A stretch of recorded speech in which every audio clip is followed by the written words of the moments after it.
Pada kebiasaannya, tradisi membakar lemang dilakukan menjelang sambutan Hari Raya Aidilfitri atau Adha di seluruh negara. Bagaimanapun di Kampung Mang, Kota Samarahan, penduduk kampung bergotong royong memasak lemang sempena majlis perkahwinan dan tradisi itu sudah dilakukan sejak lebih 50 tahun lalu.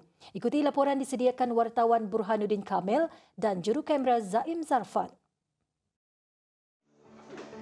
Keunikan amalan ini menjadi salah satu acara penting yang bukan sahaja menyediakan juadah untuk tetamu, malah mempereratkan hubungan sesama penduduk kampung tersebut.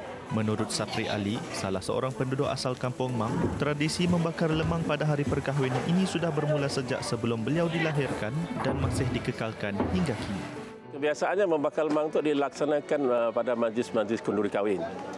Kalau majlis kenduri kahwin itu hanya melibatkan doa majlis doa selamat, ia tidaklah melibatkan proses membakar lemang.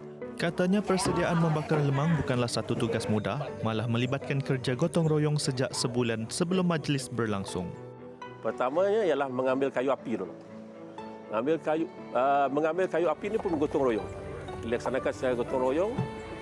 Pergi ke hutan untuk mencari kayu-kayu api, dan kayu api itu disimpan selama sebulan sebelum digunakan untuk pembakaran lemang hari ini, sehingga kayu api itu betul-betul kering, barulah digunakan untuk membakar lemang.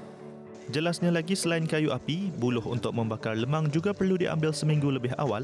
Santan pula diperoleh daripada kelapa tua yang diproses pada pagi hari pembakaran. Sebanyak 70 hingga 100 kg beras pulut digunakan untuk satu sesi pembakaran yang melibatkan sekitar 100 hingga 200 ruas buluh bergantung kepada keperluan majlis. Sapri memberitahu proses membakar lemang dikendalikan sepenuhnya oleh golongan warga emas, manakala generasi muda membantu dalam tugasan lain seperti mendirikan kanopi dan menguruskan logistik majlis. Sementara itu, bagi Pati Masirat, seorang lagi penduduk Kampung Mang berkata, kaum wanita turut memainkan peranan penting semasa menyediakan bahan sebelum proses pembakaran lemang yang akan dilakukan oleh kaum lelaki. Proseslah ambil bulu, daun pisang, habis cuci beras, baru isi beras, baru beras santan ni tadi, baru dimasuk dalam bulu, baru bakar. Masuk santan baru bakar. Berapa mesti ada, saya dapat buat lemang. Petang kemarin dia buat isi daun dalam bulu. Ambil daun dulu pagi, petangnya isi daun dalam bulu. Lepas pagi malam ada terus cuci beras, terus beras yang kering. Pagi pukul 6 pagi dah masukkan bulu. Justru bagi Sapri, membakar lemang bukan hanya tentang menyediakan makanan, tetapi lebih kepada mengeratkan hubungan sesama penduduk dan mengekalkan budaya warisan kampung. Ya. Memang tidak dapat dinafikan hubungan mesra ataupun hubungan antara masyarakat, orang warga emas dan seluruh penduduk kampung daripada peringkat belia perlu untuk mengekalkan tradisi ini agar ia terus berkekalan sampai bila-bila.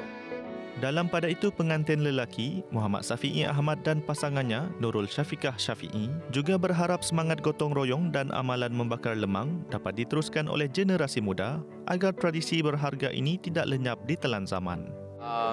Pertama kali yang gotong royong untuk majlis kenduri tu nak macam masak lemang tu macam unik untuk orang Sarawak. Sementara TV Sarawak tu dah datang di Kampung Mang tu, sekurang-kurangnya yang boleh memperkenalkan kepada orang lain untuk yang keunikan di Kampung Mang tu, bila kenduri je ada masak lemang. Bagi saya, tradisi ini menarik sebab dekat tempat saya tak ada. Saya harap tradisi ini diteruskan sampai bila-bila. Tambah Safi'i, sejak dirinya masih kecil lagi, aktiviti membakar lemang dilihat sebagai lambang kebersamaan dan gotong royong dalam komuniti di kampung itu. Lemang merupakan juadah yang biasanya dihidangkan semasa perayaan Hari Raya Aidilfitri di Malaysia. Namun, berbeza di Kampung Mang di Kota Samarahan, Sarawak, yang menghidangkan juadah ini setiap kali berlangsungnya majlis perkahwinan atau acara-acara besar di sini. Sekaligus mempamerkan keunikan budaya bergotong royong di kampung ini. Laporan Burhanuddin Kamil dan jurukamera Zaim Zarfan untuk TBS.